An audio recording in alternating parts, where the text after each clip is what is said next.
और आज़ादी के बाद तो फिर और भी दारुण स्थिति हो गई, क्योंकि हमारे जो विधायक आए, जो हमारे सांसद आए, जो लोग देश के शिक्षा और कला के विषय में निर्णय लेते थे, तो मुझे क्षमा करेंगे ये कहने में कि वो इस बात पर तो जोर देते थे कि वो कितने दिन जेल में रहकर आए हैं और उन्होंने क्या मतलब अंग्रेजी शासन में कितना कष्ट सहा है।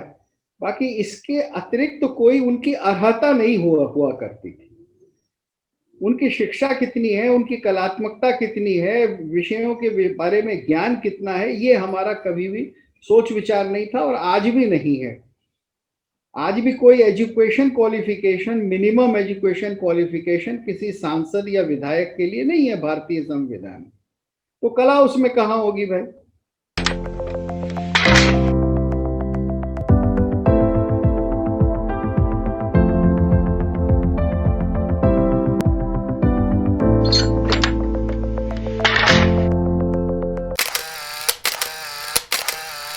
नमस्ते दोस्तों, मेरा नाम है शुभम और आपका स्वागत है हिस्ट्री ऑफ थिंग्स में। हिस्ट्री ऑफ थिंग्स में जैसा कि आप लोग जानते हैं कि हम हर बार एक ऐसे व्यक्तित्व से बात कर रहे हैं जो भारत के लिए कुछ अलग कर रहे हैं, कुछ अनूठा कर रहे हैं। तो इसी कड़ी में आज हमारे साथ एक ऐसे व्यक्ति हैं जिनके बारे में जितना कहा जाए उतना कम है। वो एक ऐसे व्यक्ति हैं जिन्होंने अपना सारा का सारा जीवन कला और संस्कृति के लिए लगा दिया है। भारत में बहुत सारे कला और संस्कृति के जो गुरु हैं वो भी उनको अपना गुरु मानते हैं। तो ऐसे भरत गुप्त जी का मैं स्वागत करता हूं हिस्ट्री ऑफ थिंग्स में। भरत गुप्त जी नमस्ते, आपका हार्दिक स्वागत है।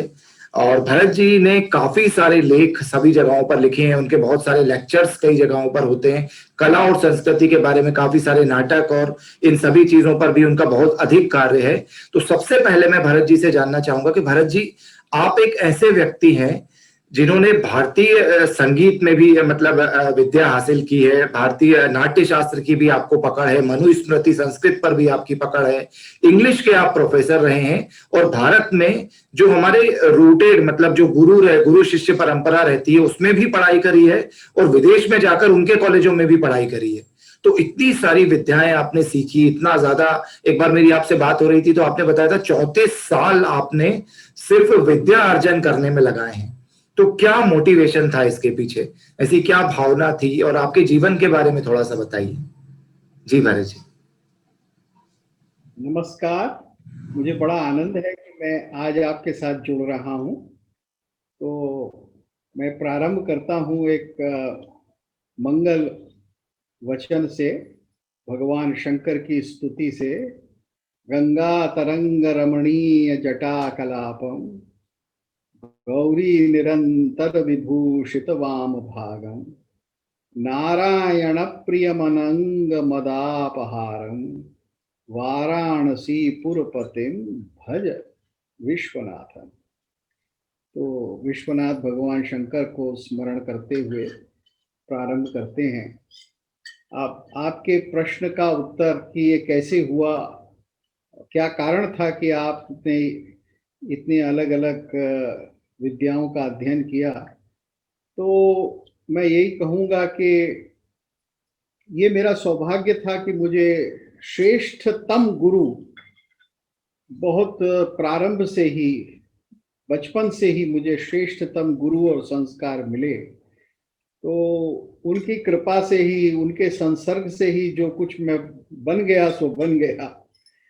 और ये फिर मुझे बाद में ही पता लगा कि इतना बड़ा उपकार इतने लोगों का मेरे ऊपर रहा है।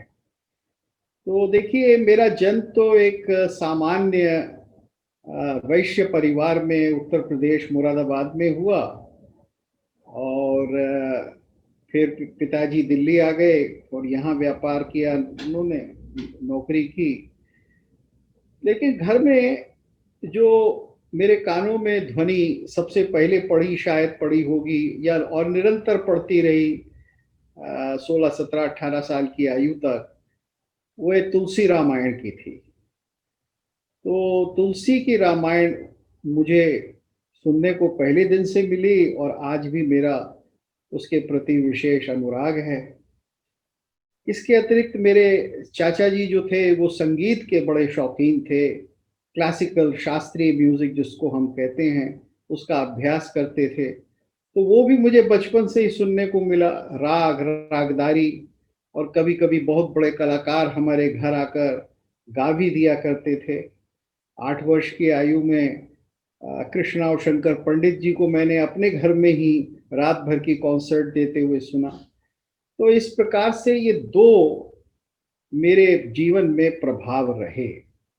यानी मेरा संस्कार जो है और मेरी शिक्षा जो है, वो संपूर्णतः इन 2 साहित्य और संगीत, तुलसी का साहित्य और भारतीय संगीत, शास्त्रीय संगीत जिसको कहते हैं, उसके ऊपर 8-10 वर्ष की आयु तक रही।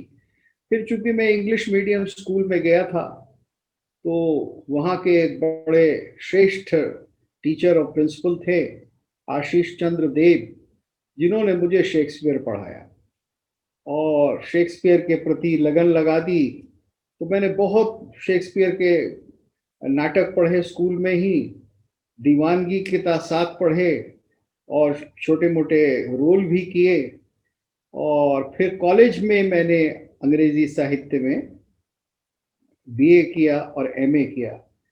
लेकिन इस समय एक और विलक्षण घटना हुई कि मेरे कॉलेज में जो संस्कृत के प्रोफेसर थे,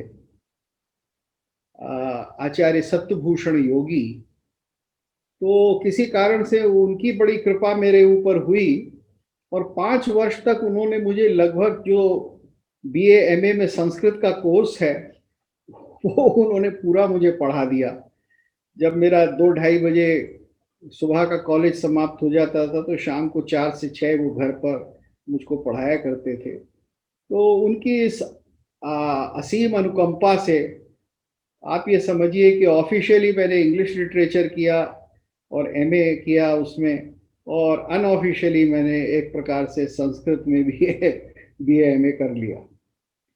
उसके बाद मैं अमेरिका और कनाडा गया, जहां यूनिवर्सिटी ऑफ टोरंटो में उस समय के 2 जो बहुत ही श्रेष्ठ विद्वान थे कनाडा के, एक मार्शल मैक्लूहन, जिन्होंने मीडिया स्टडीज की विश्व में स्थापना की।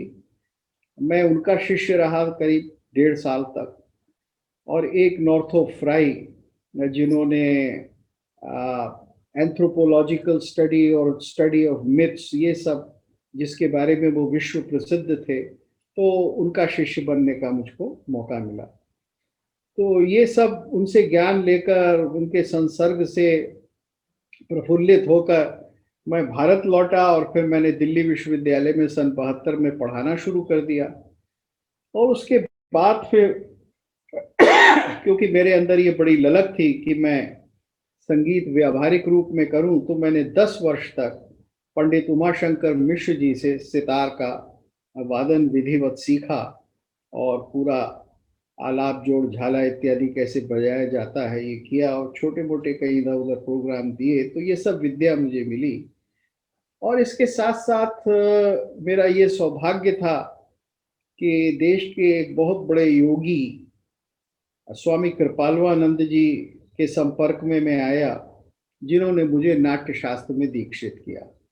और संगीत शास्त्र, वास्तव में संगीत शास्त्र क्या होता है, ये नाट्य शास्त्र में से पढ़ाना शुरू किया। इसके साथ साथ कुछ उन्होंने मुझे हठ योग प्रदीपिका और अन्य मनस्क योग इत्यादि बहुत से योग ग्रंथ जो हैं, उनका भी अध्ययन कराया। और फिर उन्होंने मुझे, जो उस समय देश में एक अद्भुत विद्वान थे संगीत के और संगीत शास्त्र के, आचार्य बृहस्पति, तो उनके पास भेजा। और फिर आचार्य बृहस्पति से मैंने लगभग 2 वर्ष गहन अध्ययन संगीत शास्त्र का किया। इसके बाद फिर मैं अपने आप अध्ययन करता रहा और मेरे मन में ये जिज्ञासा हुई कि जो भारत का नाट्य है, भारत की कलाएं हैं, चूंकि नाट्य में देखिए सारी विद्याएं आ जाती हैं। नाट्य या थिएटर या ड्रामा एक ऐसी कला है जिसमें सारी कलाएं होती हैं। उसमें काव्य भी है, साहित्य भी है, संगीत भी है, अभिनय भी है, हर प्रकार की कला, शिल्प, सब कुछ स्टेज पर होता है। तो मैंने सोचा कि जब ये मैंने अध्ययन किया है पूर्व की कला का, तो जो हम पश्चिम का नाट्य है, जिसको ये कहा जाता है कि ये ग्रीस से उत्पन्न हुआ है, तो मैं उसके बारे में भी क्यों ना देखूं। और जब मैंने अंग्रेजों के द्वारा अंग्रेजी में जो लिखा गया था ग्रीक नाटक के बारे में जब वो पढ़ा, तो मैं बड़ा असंतुष्ट सा रहा। मुझे लगा कि ये शायद कुछ सच नहीं लिख रहे हैं, इनका शायद अध्ययन अधूरा है। तो मैंने फिर ग्रीक नाट्य और ग्रीक संस्कृति का अध्ययन किया, ग्रीक भाषा का अध्ययन किया, और इस तरह से मेरा फिर ये एक अनुसंधान प्रारंभ हुआ। और मैंने प्राचीन ग्रीक नाट्य और प्राचीन ग्रीक साहित्य, संस्कृति, इस सब का अध्ययन करके लगभग 15 वर्ष लगाकर मैंने एक ग्रंथ लिखा, जो बाद में एक थीसिस भी बना मेरी पीएचडी के लिए बड़ौदा से। तो उसका अभिप्राय ये था कि जो प्राचीन ग्रीक नाट्य है वो पश्चिम का नाट्य नहीं है, वो वेस्टर्न थिएटर नहीं है। वेस्टर्न थिएटर जो यूरोप में 16वीं शताब्दी से थिएटर या ड्रामा विकसित हुआ, वो है। ग्रीक, प्राचीन ग्रीक नाट्य तो भारतीय नाट्य के कहीं अधिक है। और ये दो परंपराएं, यानी भारत की वैदिक नाट्य की परंपरा और ग्रीस की नाट्य की परंपरा, ये एक दूसरे के बहुत अधिक निकट हैं। और ये मेरा ग्रंथ फिर प्रकाशित हुआ 94 में, और तब से वो 6 बार छप चुका है। और फिर मुझे ये सौभाग्य मिला कि मैंने विश्व के लगभग सभी, 2-4 को छोड़कर, बड़े बड़े विश्वविद्यालयों में अपनी ग्रंथ पर व्याख्यान दिए, उन लोगों के आमंत्रण पर। तो अब ये कार्य भी समझिए सन 94-95 से मैं करता ही आ रहा हूँ। और इस तरह से मैं पश्चिम और पूर्व की संस्कृति का जो भेद है, और जो हमारे भारत की संस्कृति की अक्षुण्ण परंपरा है, वैदिक काल से लेकर आज तक, कह लें श्री अरविंद तक या उसके बाद भी आज तक, इसके बारे में बस मैं अपनी जिज्ञासा शांत करता रहता हूँ, कुछ अध्ययन करता रहता हूँ। और मुझे जो जो महान पुरुष मेरे गुरु के रूप में मुझे मिले, मैं उनका स्मरण करता रहता हूँ। जी, तब हम में से बहुत सारे, इवन हमारे व्यूअर्स में से, जितनी हमारी उम्र होगी उससे ज्यादा आपका अध्ययन है। तो मतलब अद्भुत है आपका अध्ययन और आपका कार्य। मैं आपसे एक चीज जानना चाहता हूँ, इसीलिए क्योंकि सबसे ज्यादा आपसे ही ये बात जानी जा सकती है, जिसने इतना जीवन कला और संस्कृति को दिया है, कि आजादी के पहले जब हम देखते हैं भारत को, तो कला और संस्कृति बहुत अधिक थी। मतलब मैंने ऐसा भी पढ़ा है किसी जगह कि जब मैकॉले ने कॉन्वेंट स्कूल खोले थे, तो बच्चे नहीं मिल रहे थे उसको एडमिट करवाने के लिए, क्योंकि पेरेंट्स गुरुकुल में ही भेजना चाहते थे, भले ही जॉब ना लगे, लेकिन वो कला संस्कृति सिखाना चाहते थे, उन सभी चीजों से सभी जुड़े हुए थे। लेकिन आजादी के बाद ऐसा क्या हुआ कि धीरे धीरे धीरे धीरे ना सिर्फ शासन प्रशासन, बल्कि बच्चे और सभी की मानसिकता कला और संस्कृति से दूर होती चली गई, और कला और संस्कृति का मतलब सिर्फ फुहड़ता और फिल्मी डांसों तक ही सीमित रह गया। तो ये क्या हुआ आजादी के बाद, जिसके कारण कला और संस्कृति को इतना महत्व नहीं मिला, जबकि भारत सिर्फ इसी कारण से दुनिया में जाना जाता है? आपकी बात बिल्कुल सही है, और ये बहुत शोचनीय स्थिति रही है और आज भी बनी हुई है। देखिए, इसका पहला कारण तो ये है कि जब लगभग 19वीं शताब्दी में हमारे देश में एक प्रकार की सुगबुगाहट और विद्वान उत्पन्न हुए, दार्शनिक हुए, समाज सुधारक कहें, ये सब स्वामी दयानंद और विवेकानंद और ब्रह्मो समाज इत्यादि, ये सब लोग सामने आए, तो इन्होंने बहुत बड़ा देश को उठाने का प्रयास और भारतीय संस्कृति को पश्चिम की संस्कृति से अलग प्रतिष्ठित करने का प्रयास तो किया। लेकिन इस समय भी ऐसा हुआ कि कुछ विशेष कारणों से कला और संस्कार, या जिसको हम अनुष्ठान या रिचुअल या एक मीमांसक दृष्टि, इससे हम हट गए, क्योंकि एक बहुत बड़ा प्रभाव ईसाइयत का हमारे ऊपर हुआ और मोनोथीइज्म को हम सच्चा धर्म मानने लगे। और हमने भी कहना शुरू कर दिया कि वेद में तो एक ही शक्ति है जिसकी हम अनेक रूप में उपासना करते हैं, और हम तो पॉलीथीइस्ट नहीं हैं, बहुदेवतावादी नहीं हैं, हम तो एक को ही अनेक में मानते हैं। तो ये जो क्रिश्चियन प्रभाव था, यहाँ तक कि हमारे इतने बड़े मनीषी दयानंद सरस्वती भी ये कहने लगे कि नहीं नहीं, देवी देवता तो वास्तव में परमपिता परमेश्वर ही हैं। तो ये सब क्रिश्चियन प्रभाव में हमने जब अपनी उपासना को छोड़ा और हमने ये माना कि ईसाइयों से मिलती जुलती जो उपासना पद्धति है ये भारत का असली उपासना रूप है, तो कला उसमें उसी वक्त ही पीछे हो गई। तो उस समय जब कला पीछे हो गई, उसका महत्व कम हो गया, मूर्ति पूजा का महत्व हमने बहुत कम कर दिया। मंदिरों को हमने सोचा कि ये तो अच्छी जगह नहीं है, मंदिर के अंदर क्या जरूरत है, हम तो निर्गुण उपासना करें। यानी ये प्रवृत्ति धीरे धीरे बढ़ती गई, और जो बड़े बड़े समाज सुधारक हुए उन्होंने इसकी ओर ध्यान नहीं दिया। तो जो हमारे कला की विकास की भूमिका थी, उसको सींचना हमने बंद कर दिया और उसकी हमने प्रतिष्ठा नहीं की। तो जितने भी हमारे बड़े बड़े लोग हुए आगे चलकर, जो नाम लिए मैंने, ये इनमें मैं समझता हूँ श्री अरविंद और गांधी जी को छोड़कर, क्षमा करें, श्री अरविंद और रविंद्रनाथ ठाकुर को छोड़कर बाकी लोगों में कला की रुचि कम थी।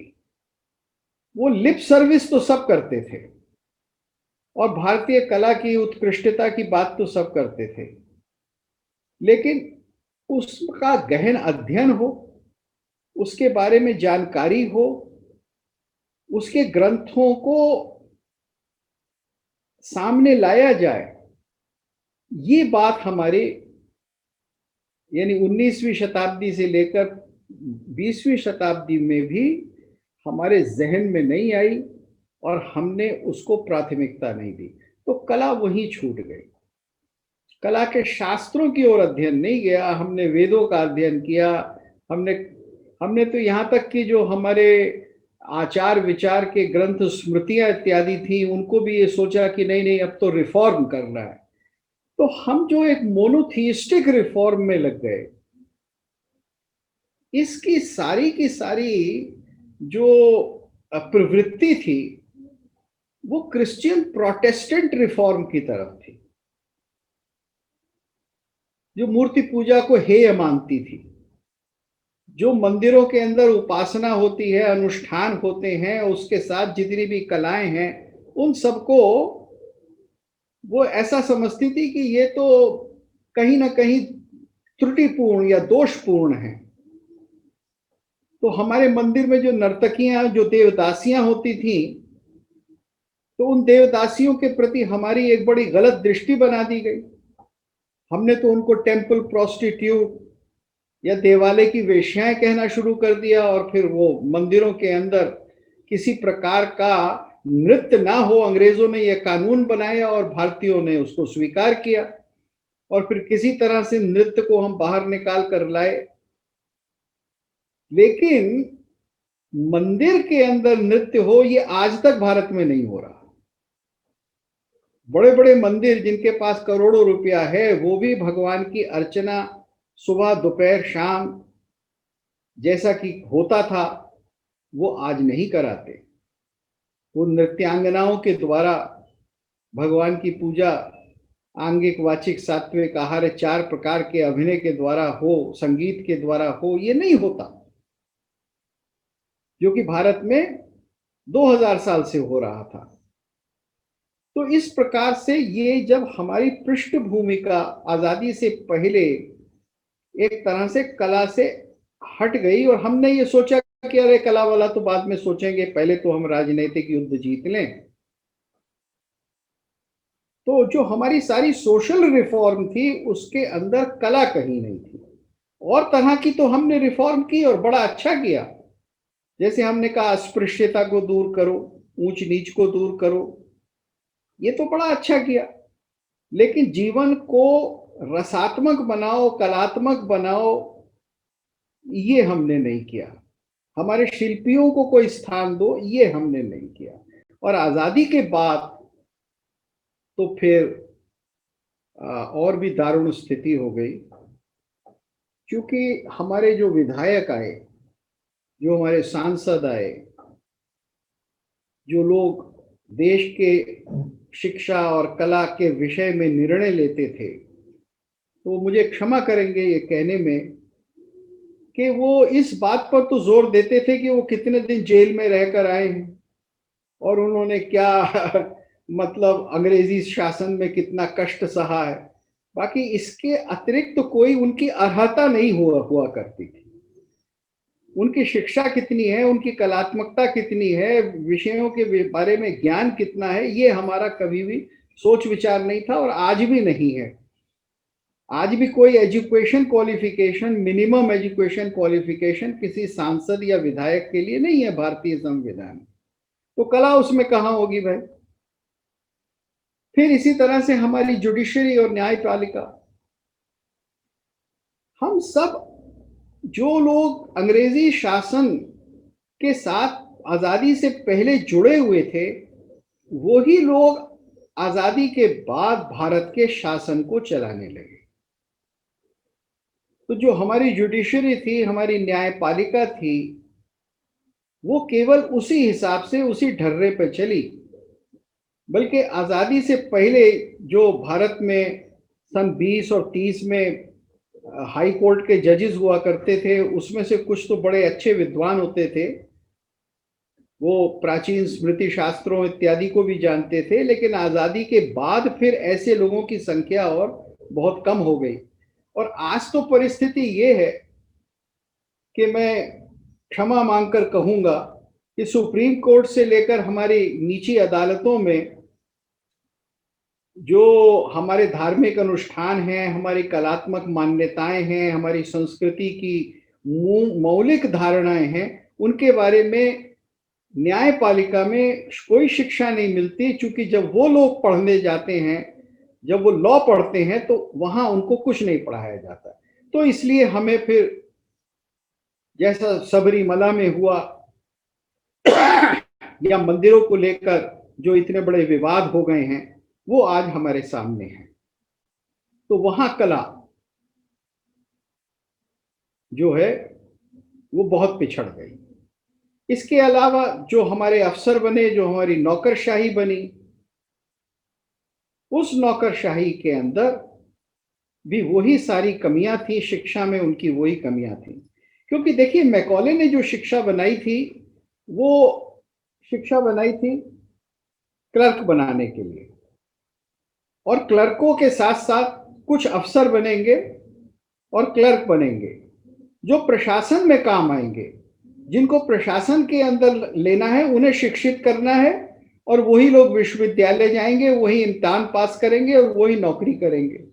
तो उसी ढर्रे पर जब आज तक हमारे विश्वविद्यालय चल रहे हैं, तो उसमें कला विहीनता रहेगी। तो संस्कृति हमारे लिए एक नारा तो बन गई।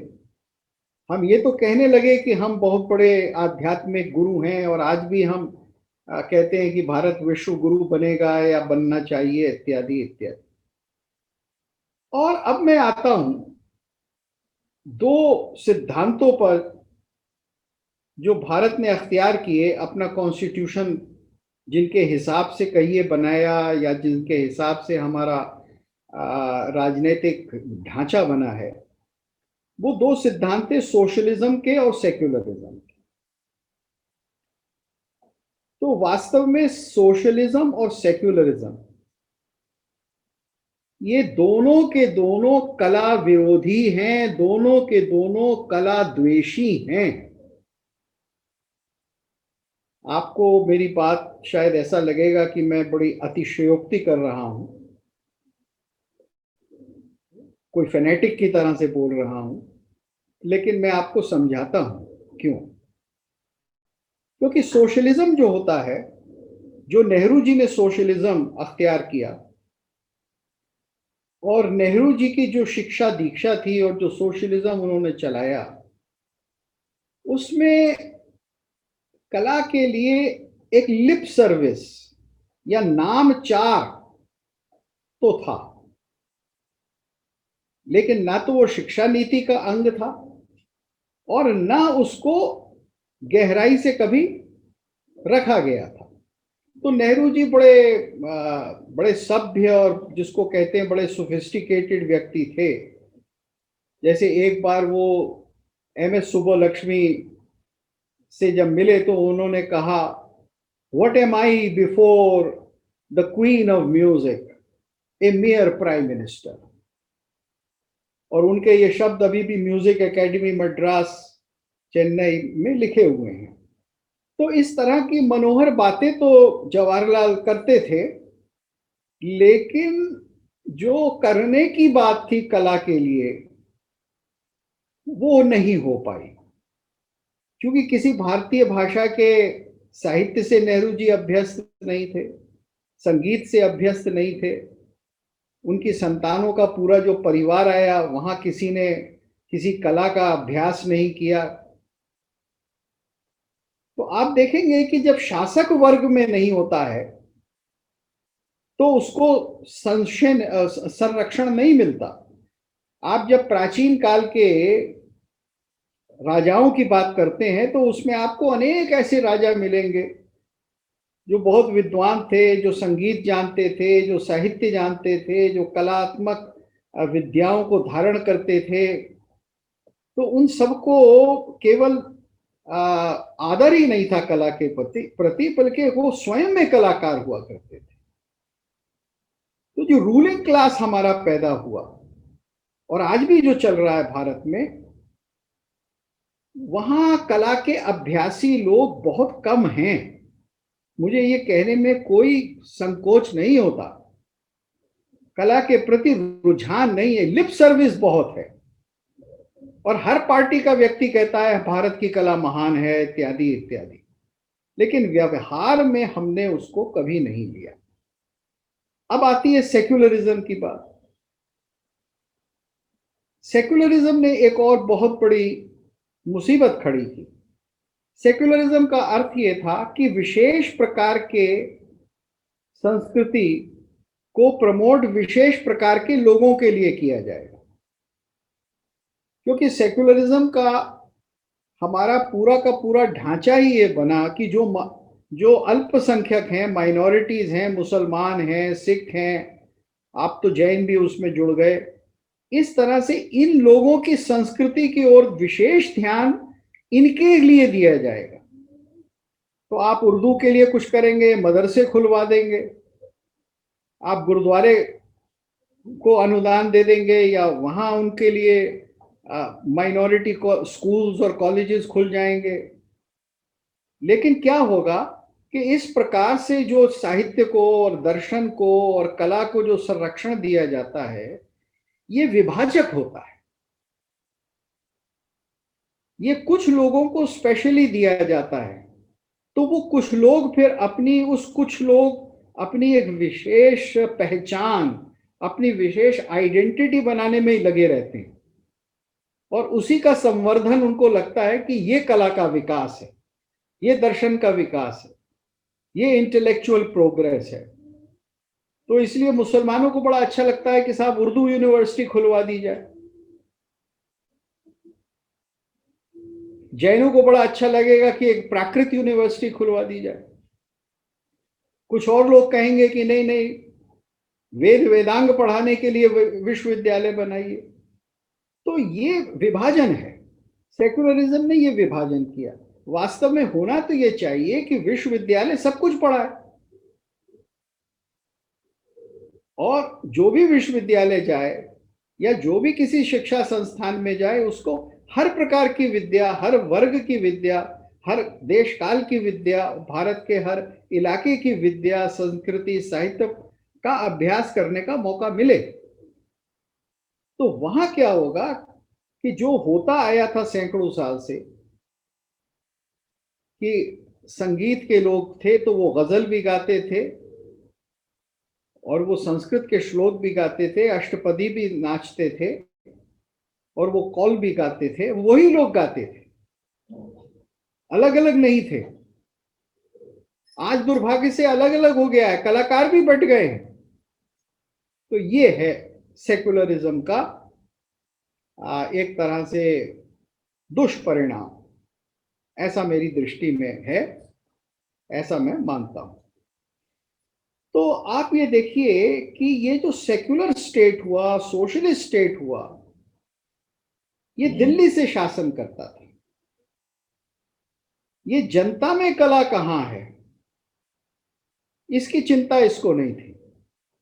देखिए, जनता में कला कहाँ होती है? जनता में तो कला होती है जो साड़ी बनाता है, उस पर डिजाइन बनाता है, जो हाथ करघे से काम करता है, जो आपके वस्त्रालंकार बनाता है, जो गरीब है, जो खड्डी में है, जो मजदूर है, आपने उसको संरक्षण नहीं दिया। हाँ, आपने उसके लिए बस कुछ हैंडलूम बोर्ड वगैरह खोल दिए, लेकिन शिल्पी का हमने ध्यान नहीं किया। क्योंकि सोशलिज्म जो है वो तो ब्यूरोक्रेसी के थ्रू कुछ प्रोग्राम चला देता है, लेकिन संरक्षण हमारे शिल्पियों को नहीं मिलता। फिर हमारे मंदिर, जो कि कला के बहुत बड़े संस्थान थे, उनके ऊपर तो एक विशेष संकट आ गया। मंदिरों को तो साहित्य का, संगीत का, दर्शन का, विद्याओं का, तरह तरह की जो कलाएं हैं, जो कामशास्त्र में 64 कलाएं बताई गई हैं, उन सबका स्थान दोबारा आजादी के बाद बनाना चाहिए था। लेकिन वो न सब होकर हिंदुओं के मंदिर पर तो विशेष रूप से सरकारी कब्जे हो गए, और वहां जो धन इकट्ठा हुआ वो सेक्युलर काम में लग गया, वो भारतीय विद्याओं में, देश की जनता की विद्याओं में वो नहीं लगा। तो कला का विकास फिर कहां से होता? क्या साहित्य और संगीत का विकास साहित्य अकेडमी और संगीत नाटक एकेडमी ही कर लेती और उसकी शाखाएं कर लेती? वो नहीं कर पाई, वो फेल हो गई और आगे भी नहीं कर पाएंगे। क्योंकि उसका विकास तो, उन कलाओं का विकास तो वो शिल्पी, वो कलाजीवी करते, जो कि सारे देश में फैले हुए थे, वो आपस में आदान प्रदान करते। तो मैं समझता हूं इस तरह से संस्थाओं का विकास हुआ।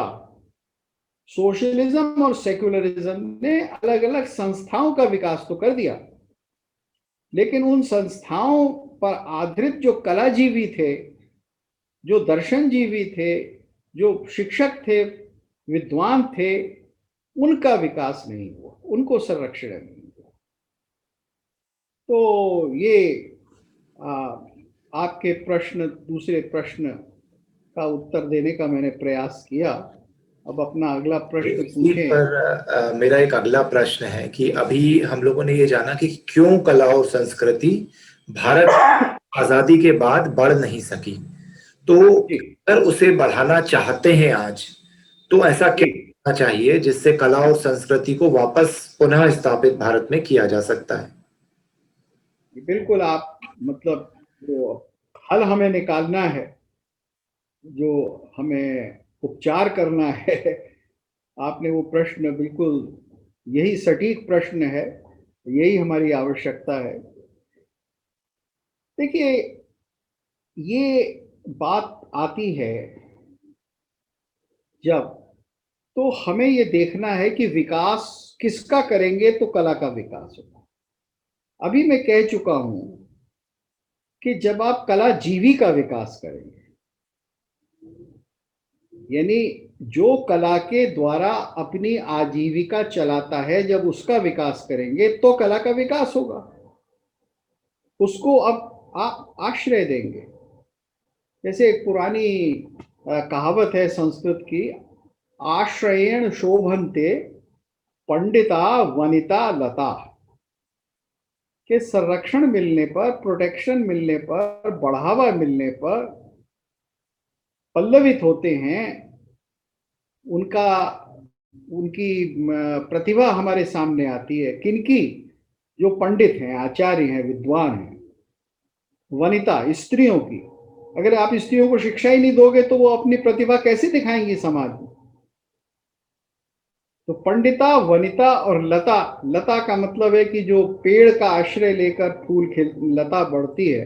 तो यानी आश्रय हमें देना है उनको जो कि विकास कर सकते हैं। तो कला जीवी को आप विकसित करेंगे, कला के द्वारा विकसित करेंगे तो कला का विकास होगा। अब हुआ क्या है, हमारी जितनी शिक्षा पद्धति है, हमारा सारा समाज का वातावरण है, वो इसका ठीक उल्टा है। अगर किसी बाप का बेटा या बेटी, अब तो थोड़ा समय बदलने लगा है, लेकिन आज से 25 40 साल 30 साल पहले कोई कहता कि देखो मैं तो एक्टर बनना चाहता हूं या चाहती हूं, या मैं तो संगीतकार बनना चाहती हूँ। कोई लड़की ये कहे कि नहीं देखिए मैं तो गाना सीखना चाहती हूँ या वादन, वीणा वादन सीखना चाहती हूँ, या लड़का कहे, क्योंकि लड़कों को कमाई ज्यादा करनी होती थी और करनी होती है अब भी, तो पिता जो है उन्हें माफ नहीं करेगा, कहेगा खाएगा कहाँ से? तो कलाकार अपनी आजीविका कमाकर कुछ कर नहीं सकता, ये हमारे समाज में मान लिया गया। तो इसलिए भैया आज भी आप इंजीनियरिंग कर लो, कंप्यूटर कर लो, वगैरह वगैरह, लेकिन कला की ओर मत देखो। तो पहली बात तो ये है कि आपको ये सिखाना होगा कि ये विद्या है। कलाएं कई प्रकार की विद्याओं से होती हैं, और जो उन विद्याओं को नहीं देखता वो किसी न किसी प्रकार से किसी न किसी प्रकार से पशुओं के अधिक निकट और मनुष्य मानवता के से दूर हो जाता है ना। संगीत कला विहीना शशपुच्छ विषाणहीना पशु है। पशु है वो एक प्रकार से, अगर उसमें बिना सींग और बिना पूंछ का पशु है, अगर उसमें साहित्य नहीं है, संगीत नहीं है, दर्शन नहीं है, या विशेष प्रकार की विद्या नहीं, तो ये जितनी भी कलाएं हैं ये वास्तव में गहरी विद्याएं हैं, ये हल्की फुल्की चीज नहीं है। हमारी परंपरा तो कला को पंचम वेद मानती है। जब ब्रह्मा ने नाट्य शास्त्र दिया, नाट्य की विद्या दी इंद्र के कहने पर, और फिर भरत मुनि ने उसको नाट्य के रूप में प्रस्तुत किया, तो वो नाट्य वेद और पंचम वेद कहलाई। तो कला के द्वारा ज्ञान का प्रसार होता है और प्रैक्टिकली भी होता है। अगर आप मान लीजिए, उदाहरण के लिए, अगर आप संगीत लेंगे और आप संगीत का अभ्यास करेंगे, तो आपको अच्छा संगीत सिखाना है। संगीत के साथ साहित्य होगा, उसमें समाज के कल्याण का साहित्य होगा, आपकी एक जिम्मेदारी होगी, और आप बच्चों को सहज रूप में बहुत सारी विद्याएं सिखा देंगे। आप अच्छा बोलना सिखा देंगे, आप किस तरह से शिष्ट रूप से अपनी बात को, भावों को प्रकट किया जाता है, ये सिखा देंगे। तो किसी न किसी प्रकार से कला आपके जीवन को संपन्न और विद्यावान बना देती है। अब उससे आप आजीविका भी कमा सकते हैं। तो ये आजीविका और कला का जो विच्छेद कर दिया गया, अब धीरे धीरे वो कम हो रहा है। जब वो पूरी तरह से समाप्त हो जाएगा तब कला का विकास होगा। आप शिल्पी को जब संरक्षण देंगे, और इसमें जो सोशलिस्ट मॉडल है कि दिल्ली के अंदर जो सरकार है, ह्यूमन रिसोर्स मिनिस्ट्री या मिनिस्ट्री ऑफ एजुकेशन है, वो सारे देश की नीति बना देगी, कल्चर की नीति बना देगी, ये एक बहुत बड़ा भ्रम है। ये राजधानी से संचालित नहीं होती, भारत की ये परंपरा नहीं है। अगर मैं उदाहरण दूं तो तानसेन जो थे वो एक छोटा सा राज्य था रीवा, वो रीवा में तैयार हुए थे। रीवा नरेश ने उनको तानसेन बनाया था। वो तो अपने बुढ़ापे में जब अकबर ने सुना कि हाँ एक बहुत बड़ा गायक है तो उसने आदेश दिया और उनको जबरदस्ती बुलवा लिया। तब उन्होंने आगरे के अंदर राजधानी में आकर नवरत्न के पद को अलंकृत किया। तो कलाकार राजधानी में नहीं पैदा होता है, वो तो छोटे छोटे स्थानों में पैदा होता है। तो भारत के छोटे छोटे स्थानों में, गांवों में, वहां हमारी कला का, हमारे दर्शन का, हमारी विद्याओं का विकास होना है और वहां उनको संरक्षण देना है। समाज का ढांचा ऐसा हो कि लोकल लेवल पर वहां संरक्षण मिले, हर प्रकार से केवल सरकारी संरक्षण ना हो।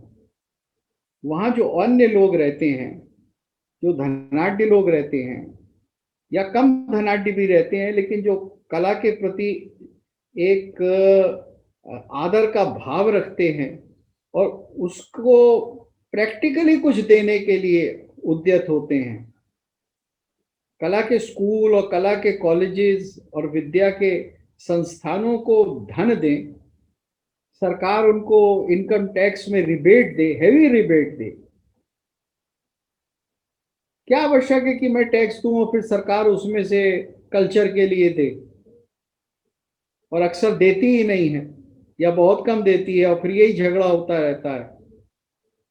क्या मुझे अधिकार नहीं है ये कहने का कि मैं आपको इतना टैक्स देता हूं साल का, उसमें से कला के लिए आप कुछ भी नहीं देते? तो इससे अच्छा यही है कि मैं सीधा दे दूं और आप मुझे टैक्स रिबेट दे दें, जैसा कि हजारों साल से होता आया है।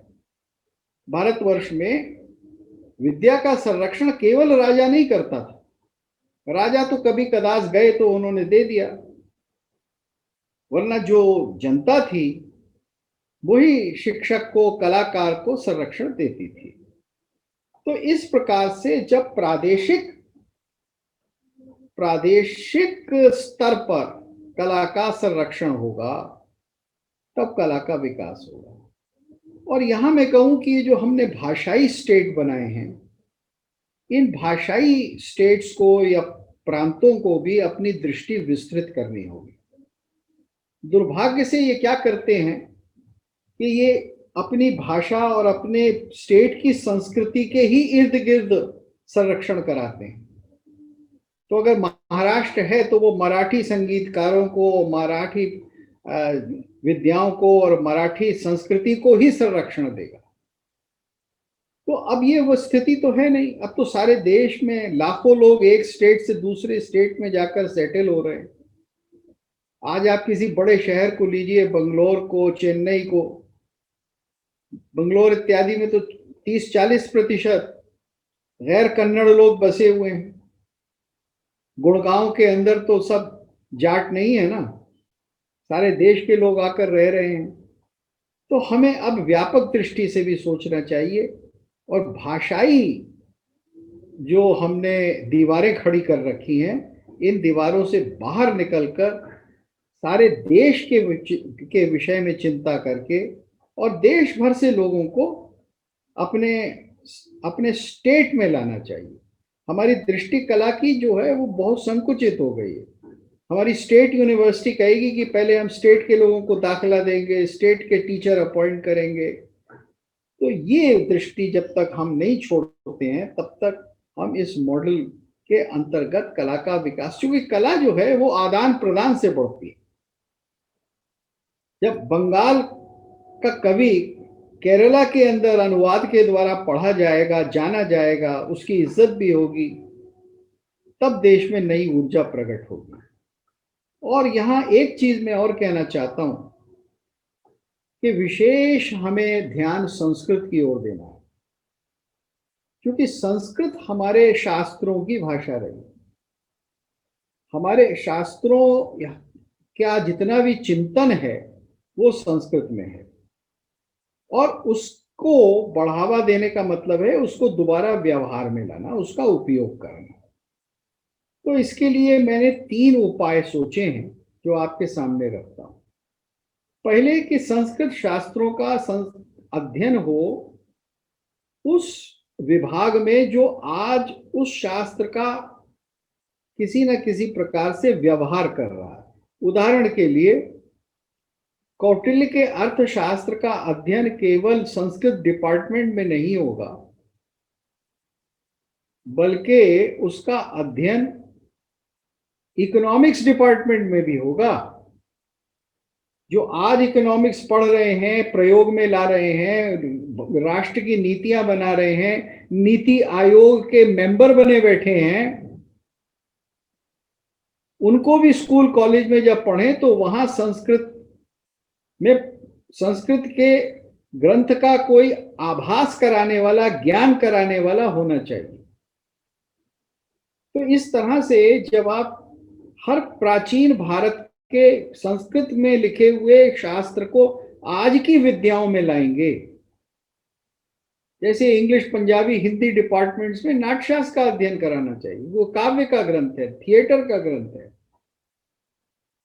कामशास्त्र का अध्ययन साइकोलॉजी डिपार्टमेंट में होना चाहिए। आप सेक्स एजुकेशन की बात करते हैं, तो जो सेक्स एजुकेशन का इतना बड़ा ग्रंथ है हमारा कामशास्त्र, वो कामशास्त्र कुछ कामुक आसनों का ग्रंथ नहीं है, वो तो पूरी साइकोलॉजी का ग्रंथ है। तो वो साइकोलॉजी डिपार्टमेंट में उसका अध्ययन होना चाहिए, और वहां भी संस्कृत का एक विद्वान हो जो कामशास्त्र को संस्कृत में बता सके कि मूल में ये है, और उसका ज्ञान दे सके। तो इस तरह से इतने शास्त्र हैं, इतनी विद्याएं हैं जो जीवंत हो जाएंगी। और तीसरा उपाय है कि जो हमारी अभी लाखों पांडुलिपियां पड़ी हैं, जिनको अभी खोलकर नहीं देखा गया है, उनको खोलकर देखा जाए, साफ हो, उसमें जो उपयोगी हो उनको देखा जाए कि उनमें कौन कौन से ग्रंथ हैं। बहुत सारे लुप्त ग्रंथ हमें मिलेंगे, और संस्कृत के इस विकास से सारे भारत के चिंतन का विकास होगा। तो संस्कृत को एक बस खाली प्राचीन भाषा या हिंदू भाषा या नॉन सेक्युलर लैंग्वेज बना दिया गया है, इन सब व्यर्थ की धारणाओं से हम बाहर आए। तो इस तरह से ये कुछ उपाय हैं जिससे कला में एक बहुत सहज विकास हो सकता है, और ऐसा विकास जो हमारे जीवन को बेहतर बनाता है निरंतर। तो जैसा कि आपने बताया कि इन तरीकों से कला और संस्कृति आगे बढ़ सकती है, और इसमें एक उपाय आपने ये भी बताया कि शिक्षा में उस तरह के विद्वान क्रिएट किए जाएं जो मतलब बाद में जाकर नीति निर्माण करें, जो संस्कृत और हमारे कल्चर को जानते हों। तो इस पर ही अगला प्रश्न उठता है कि हमारे बहुत सारे जो विद्वान हैं वो ऑलरेडी इनको जानते हैं, लेकिन स्वदेशी विचार वाले उन विद्वानों को पॉलिसी मेकिंग में जगह ना मिलना, राजनीति में जगह ना मिलना। जैसा कि आपने बताया, चलिए लोकसभा तो हम मान सकते हैं, लेकिन राज्यसभा में तो इस तरह के विद्वान भेजे जा सकते थे। क्यों सिर्फ राष्ट्रपति ही 12 कलाकार चुनकर भेजे? क्या बाकी के राज्यसभा सांसद उस तरह के चुनकर नहीं भेजे जा सकते जो बुद्धिजीवी हों, पढ़े लिखे हों, कलाकार हो, कला संस्कृति को जानते हों?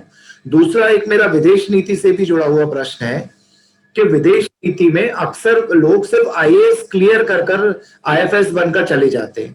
अब आईएएस क्लियर करने में हम सभी जानते हैं कि रोमिला थापर की बुक्स और कम्युनिस्टों की बुक्स पढ़कर वो जाता है बच्चा, और उसके अंदर ये बताया जाता है कि भारत के अंदर तो कास्टिज्म है, भारत के अंदर औरतों पर अत्याचार, और ये सारी चीजें पढ़कर जो भारत का बच्चा विदेश जाकर आईएफएस बनेगा, वो बच्चा तो असल में यही बताएगा ना दुनिया में भारत की संस्कृति के बारे में कि भारत में तो अत्याचार होते हैं, भारत में बुरा होता है, भारत में कुछ अच्छा नहीं, क्योंकि उसको कला संस्कृति तो सिखाई नहीं गई।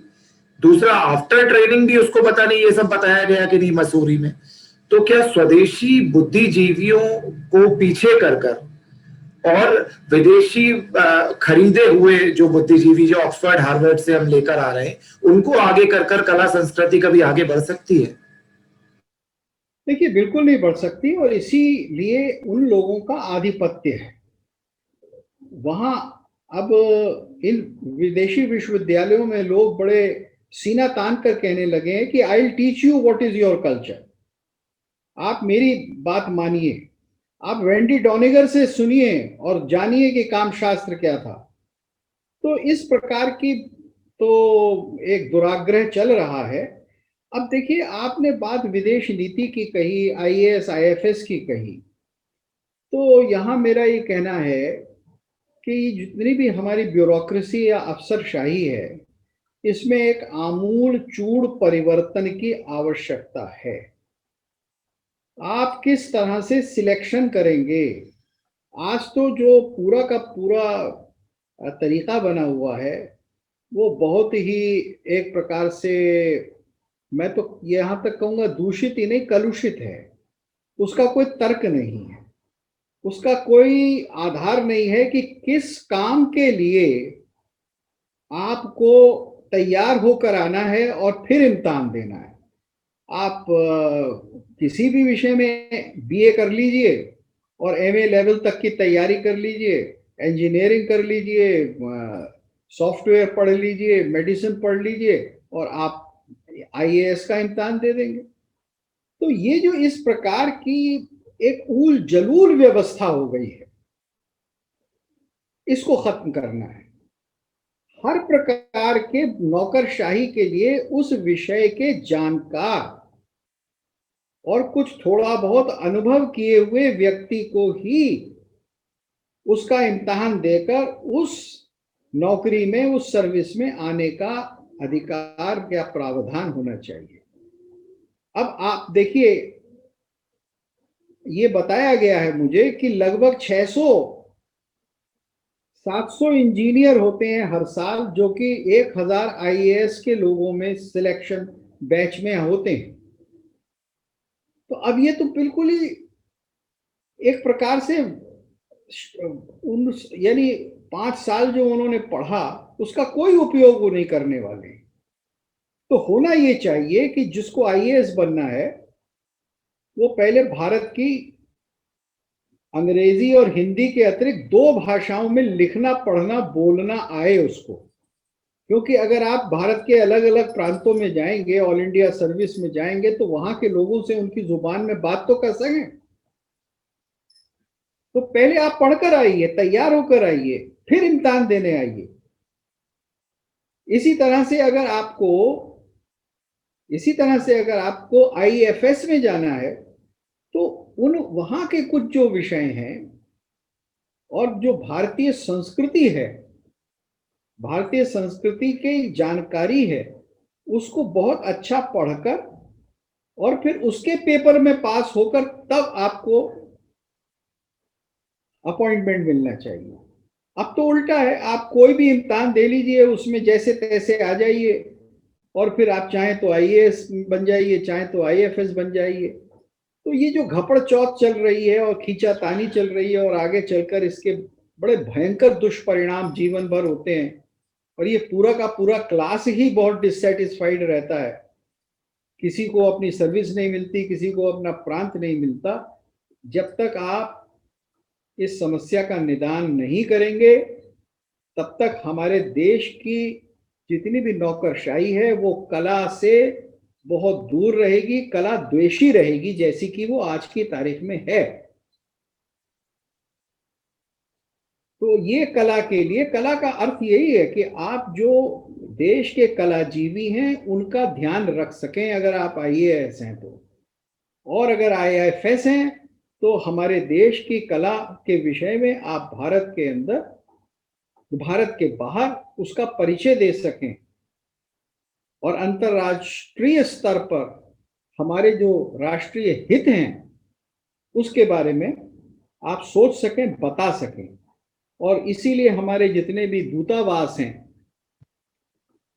उन सब के अंदर एक बहुत बड़े परिवर्तन की आवश्यकता है। हमारे दूतावास हमारी संस्कृति को किसी भी तरह से प्रतिबिंबित नहीं करते हैं। मैं दसियों भारत के बाहर दूतावासों में जा चुका हूं, कुछ कुछ संपर्क रहे हैं मेरे, अब भी हैं, और मैं अच्छी तरह जानता हूं कि वहां बहुत बड़ी कमी है। उनके संपर्क नहीं होते। वो यहाँ वहां के हमारा एम्बेसडर ये तक नहीं जानता कि जिस देश में वो नियुक्त हुआ है उस देश में भारत के विद्वान कौन है बड़े बड़े।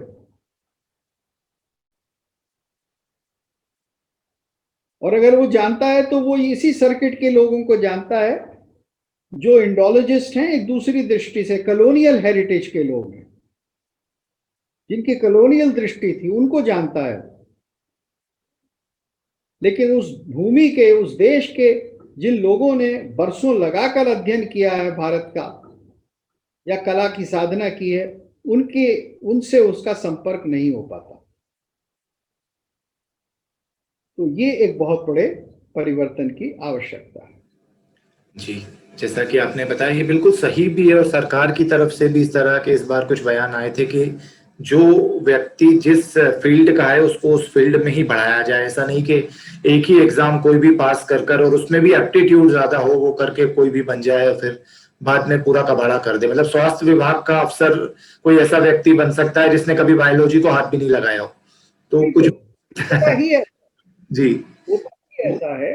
इसी इसी पर मेरा एक लास्ट एक अंतिम प्रश्न है आपसे कि जो युवा है भारत के इस समय, जैसा कि बोला जाता है डेमोग्राफिक डिविडेंड है हमारे यहाँ, और यंगेस्ट कंट्री इंडिया दुनिया में बनती जा रही है, 30 साल से छोटे 70% लोग हैं। लेकिन मेरा ऐसा मानना है कि जो डेमोग्राफिक डिविडेंड है वो जितना फायदा दे सकता है उतना ही नुकसान भी दे सकता है, क्योंकि हम यूनिवर्सिटीज में देख रहे हैं भारत तेरे टुकड़े होंगे के नारे लग रहे हैं, बेरोजगारी की समस्या पर लोग चीखने चिल्लाने लगे हैं। तो जो युवा को यदि चैनलाइज सही दिशा में नहीं किया गया तो वो युवा दूसरी दिशा में चला जाएगा। तो मेरा आपसे ये जानना है कि युवाओं को आप क्या संदेश देना चाहते हैं कि कैसे वो भारत को बचाएं, भारत की संस्कृति को आगे ले जाएं, क्या गलतियां पहले हुई हैं जो उन्हें आगे नहीं करनी चाहिए, जिससे आगे भारत को हम वापस उस रूप में देख सके, वैभवशाली रूप में जिसमें वो पहले था, और आज के युग को साथ लेते हुए कैसे कला संस्कृति को आगे बढ़ा सकते हैं। युवाओं के लिए आपका संदेश। जी देखिए, ये तो सारे प्रश्नों का उत्तर वो युवाओं की जो क्रियाएं आगे चलकर होंगी अगले 10 वर्ष में, वो वहीं से मिलेगा, और देश का भविष्य उन्हीं से बनेगा। और आप बिल्कुल सही कह रहे हैं कि इसमें जहां हमारे पास अपार ये एक धनराशि है युवाओं की, यानी युवा धन है एक प्रकार से ये हमारे देश का, तो अगर सही दिशा नहीं मिलती है तो फिर ये उल्टा भी हो सकता है, ये देश को दारिद्र्य की ओर भी ले जा सकता है। अब इसमें दो बातें हैं।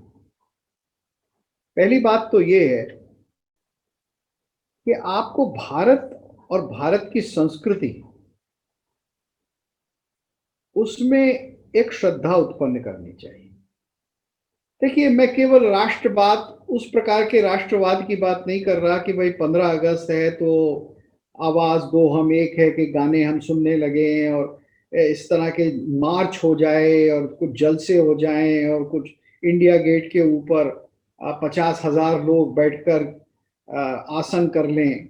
वो सब चीजें ठीक हैं, उनकी एक मर्यादा है, और उनमें से कुछ, उन तिलों में बहुत थोड़ा सा ही तेल निकल सकता है, अगर इसको मैं कहूँ तो।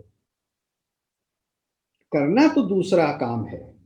वो पहला काम तो ये कि आपको अपने देश के अंदर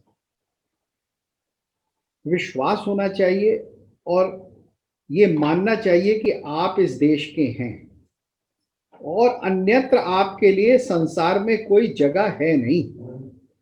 आप अगर दूसरी जगह भी जाकर बसते हैं, क्योंकि हमारे युवाओं के अंदर और समृद्ध वर्ग के युवाओं में ये बहुत कुछ सोच है, अगर आप दूसरी जगह भी जाकर बसते हैं तो ये मत समझिए कि केवल उस देश की संस्कृति से ही आपकी पहचान बन जाएगी। और उस देश की संस्कृति में जाकर आप कुछ अनुदान कर पाएंगे, कुछ कंट्रीब्यूट कर पाएंगे केवल उस देश की ही विद्याओं को वहां के सक्सेसफुल ढंग से रह कर। You cannot be a success in US, Canada, Europe by just being a good European or a good American. Unless you know how to be a good Indian, you will not be able to contribute something special to that society. आप उस समाज में जहां आप जाकर रहेंगे, जब तक आप भारतीय के रूप में उस समाज को कुछ नहीं दे पाएंगे, आपकी इज्जत नहीं होगी, आपकी पहचान भी नहीं बनेगी। और केवल ये कहने से कि भाई खाल के रंग के कारण आज अमेरिका की वाइस प्रेसिडेंट हमारे देश से बन गई, इससे कुछ आपको मिलने वाला नहीं है। ये ऐसी छोटी मोटी बातें जो हैं वो काम नहीं आती। ये मैंने विदेश के कॉन्टेक्स्ट में इसलिए बात कही कि हमारे देश में युवाओं के अंदर ये बहुत बड़ा भ्रम है कि हम बाहर जाकर अपनी आजीविका बनाएं, उसी के हिसाब से तैयार हों, उसी के हिसाब से शिक्षा दीक्षा लें। और जो लोग हैं, हमारे समृद्ध लोग हैं, हमारे जो धनिक लोग हैं देश के, वो अपनी संतानों को उसी तरह से तैयार कर रहे हैं। तो हमें इसका उल्टा सोचना है। इसका उल्टा ये है कि आप भारत में जन्मे हैं, आप भारत के हैं, चाहे आप विश्व के किसी कोने में भी रहें, और रहेंगे तो आप अधिकांश लोग तो भारत में ही रहेंगे, लेकिन जो नहीं भी रहें उनके हृदय में निरंतर भारत ही होना चाहिए। तो ये है, तो ये भारत कैसे होगा? ये भारत होगा एक नाता बनाने से, और वो नाता बनता है भारत की कलाओं के द्वारा, भारत की विद्याओं के द्वारा। कला का अर्थ केवल ये नहीं है कि भाई थोड़ा सा म्यूजिक सीख लो या अपने अकॉर्डियन पे कुछ या कंपोज कर लो, ये नहीं है। कला का अर्थ तो बहुत गहरा है, बहुत सारी हमारी विद्याएं हैं, इतनी सारी। तो जब तक उन विद्याओं के आप निकट नहीं आते हैं, आपकी भारतीय पहचान नहीं बनेगी। और फिर ये चीज है जो आपको आजीविका भी देती है, आंशिक रूप में आजीविका भी देती है, और आपके जीवन को सुंदर भी बनाती है। आजकल मैं देख रहा हूं, जैसे वेशभूषा को ले लीजिए, जो हमारी युवतियां और युवा हैं वो अपनी वेशभूषा ही छोड़ रहे हैं, और वास्तव में जिसको कहते हैं रैम्पेंट अगलीनेस, उसमें जा रहे हैं।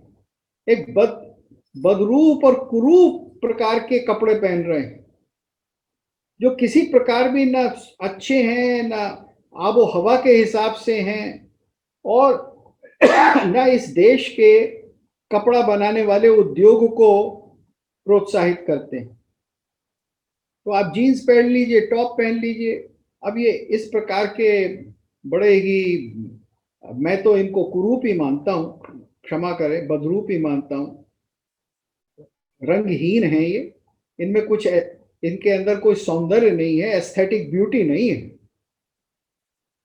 तो जब हम इस प्रकार से काम करेंगे तो हमारी सोच भी वैसी बनेगी। तो अगर आप अपनी पहचान बनाना चाहते हैं तो आप अपने यहाँ की चीजों का उपयोग सहज रूप में कीजिए और अपने लोगों को कुछ दीजिए। तो महिलाएं और पुरुष अगर यहाँ के कपड़े पहनेंगे तो यहाँ के कपड़े बनाने वाले, हाथ करघा को चलाने वाले यहाँ के जो हमारे कलाकार हैं, आप उनको संरक्षण देंगे। आप, अब ये बात मैंने एक रूपक के रूप में कही, ये दर्शन में भी आती है, ये टेक्नोलॉजी में भी आती है, हर प्रकार की विद्याओं में आती है। तो यूथ को ये देखना है कि मैं किस प्रकार से भारतीय बनूं। भारतीय का मतलब है मैं व्यवहारिक रूप में यहाँ की किसी विद्या को अच्छी तरह से जानूं, पहचानूं और अपने जीवन के प्रयोग में लाऊं अपनी रुचि के हिसाब से। तो उसमें कुछ लोग होंगे जो वेद का अध्ययन करके मंत्रों को पढ़ेंगे, कुछ संगीत को पढ़ेंगे, कुछ इस देश की जो ज्योतिष विद्या है उसको देखेंगे, एस्ट्रोलॉजी और एस्ट्रोनॉमी को देखेंगे, कुछ अर्थशास्त्र को पढ़ेंगे, कुछ यहाँ जो तरह तरह के और शिल्प थे, जो प्राचीन काल में धातु के बारे में इतनी हमारी विद्याएं थी, धातुओं में क्या क्या हो सकता है, धातुओं से क्या क्या बनता है, तलवारें कैसे बनती हैं, इन सब का अध्ययन करेंगे। अगर आप इंजीनियर हैं तो आप ये तो जान सकते हैं, मान लीजिए आपने मैकेनिकल इंजीनियर किया है दिल्ली आईआईटी से, तो आपका मस्तिष्क इतना बंद तो नहीं होना चाहिए कि भारत में इस विषय में, मैकेनिकल इंजीनियरिंग में क्या होता था मैं जानूं। अब वैसे तो आईआईटी को पढ़ाना चाहिए मैकेनिकल इंजीनियर, भारत के इतिहास में कहाँ कहाँ मैकेनिक्स कौन सा रहा है, लेकिन अगर नहीं भी पढ़ाया जाता तो आपको तो कुछ खोज करनी चाहिए। अगर आप एलोपैथिक डॉक्टर हैं तो आपको आयुर्वेद का अच्छा ज्ञान होना चाहिए और आपको उसका प्रयोग करना चाहिए। अभी तो ऐसे भी डॉक्टर सुनने में आते हैं जो कहते हैं आयुर्वेद सुपरस्टिशन। अब ऐसे कम हैं, लेकिन 30-40 साल पहले तो ऐसे लोग हर वक्त ही सड़क पर मिल जाया करते थे। तो ये जो द्वेष हमने पैदा किया है, और ये द्वेष कुछ जैसा मैंने कहा 19वीं शताब्दी में प्रारंभ हुआ और आज़ादी के बाद हमारी शिक्षा नीति, सांस्कृतिक नीति में बहुत व्यापक हो गया, और कहीं ना कहीं वो अब भी चल रहा है। क्योंकि कुछ ऐसे ऐसे सोच के लोग हैं जो सोचते हैं कि भारत का जितना भी सांस्कृतिक इतिहास है वो निरर्थक है, और भारत के भीतर और भारत के बाहर भी विदेशी भी, एलेन दानियालू जैसे भी अगर कोई उनको मिलते हैं तो वो उनसे यही कहते हैं कि अरे तुम ये क्या पाखंड कर रहे हो, हम तो इन विद्याओं को भूलना चाहते हैं। तो ऐसे लोगों को मैं नहीं समझता कि भविष्य में दुनिया में कहीं भी कोई स्थान मिलेगा और या वो अपनी कोई पहचान बना पाएंगे, और भारत को तो वो हर तरह से निर्बल ही करेंगे। और अगर आप अपने देश को निर्बल करते हैं तो आप सबसे पहले अपने आप को निर्बल करते हैं। तो कला के विकास का अर्थ है कि मैं अपनी संस्कृति का विकास करके अपने देश को, अपनी भूमि को, अपने लोगों को मैं समृद्ध कर रहा हूं। ये नारा वसुधैव कुटुंबकम का तो बहुत लगता है, लेकिन आप वसुधा के कुटुंब की चिंता करने से पहले अपने भारतीय कुटुंब की तो बात करें, और उस भारतीय कुटुंब की क्या छवि है, वो कितनी सशक्त और सुंदर हो सकती है, उसको लेकर अगर हम बाहर जाएंगे तब बाहर भी हमारी कोई इज्जत होगी। क्योंकि विद्या ही आपके काम आती है, वो स्वदेश में भी काम आती है और वो विदेश में भी काम आती है। विद्या अर्थ करी यशस सुख करी,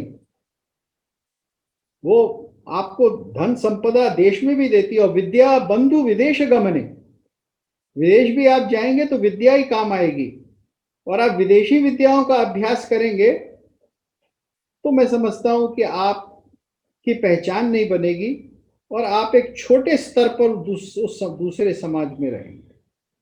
तो इसलिए इस सैद्धांतिक बात को हमारे युवा युवतियों को समझना है, युवाओं से अधिक युवतियों को समझना है, स्त्रियों को समझना है। क्योंकि स्त्रियां जो हैं वो माता स्वरूप हैं, भूमि स्वरूप हैं, तो वो जननी है और मातृभूमि भी जननी है। तो स्त्रियों के बिना मातृभूमि नहीं हो सकती, स्त्रियां ही मातृभूमि स्वरूपा हैं। तो कला का भी वही स्थान है। हमारी सारी परंपरा में जो स्त्री शक्ति है, जो मातृशक्ति है, जो शक्ति है वो स्त्री रूपा है और वही कला की शक्ति है। तो ये हमको समझना चाहिए, और ऐसा अगर हम करेंगे तो इसमें कोई संशय नहीं कि हम सशक्त होंगे, हम सुंदर होंगे, हम अच्छे होंगे, हम निर्भीक होंगे। बहुत जगह पर कला और संस्कृति के बारे में कंफ्यूजन ये रहता है कि वो सिर्फ म्यूजिक और डांस ही समझा जाता है, एक्टिंग समझा जाता है, जबकि यहाँ पर तो 64 कलाओं की बात होती है। भगवान श्री कृष्ण ने भी वो सभी कुछ सीखा था। और आपने कुछ राजाओं का भी बताया जो प्राचीन काल में, जैसे यदि हम बात करें विक्रमादित्य हुए या और भी हमारे जो राजा हुए, उनमें बहुत सारे गुण थे। सिर्फ ये नहीं कि वो क्षत्रिय धर्म का ही पालन करते थे, संगीत कला में भी काफी सारे राजा पारंगत थे। तो उसी तरह से युवा जो है आगे, यदि बाकी चीजों के साथ कला का भी स्थान अपने जीवन में रखेंगे तो उनको जीवन में बहुत आगे बढ़ने को मिलेगा। और आपने ये भी बताया कि सरकारों को क्या करना चाहिए, किस तरह से देश को अपनी कला और संस्कृति को जीवित रखना चाहिए। तो इसके लिए बहुत बहुत धन्यवाद भरत जी आपका, और आशा है हम आपसे इसी तरह से और भी विषयों पर बात करते रहेंगे। अपना कीमती समय देने के लिए बहुत बहुत धन्यवाद। आपको बहुत बहुत धन्यवाद। जी। आपने इस चर्चा का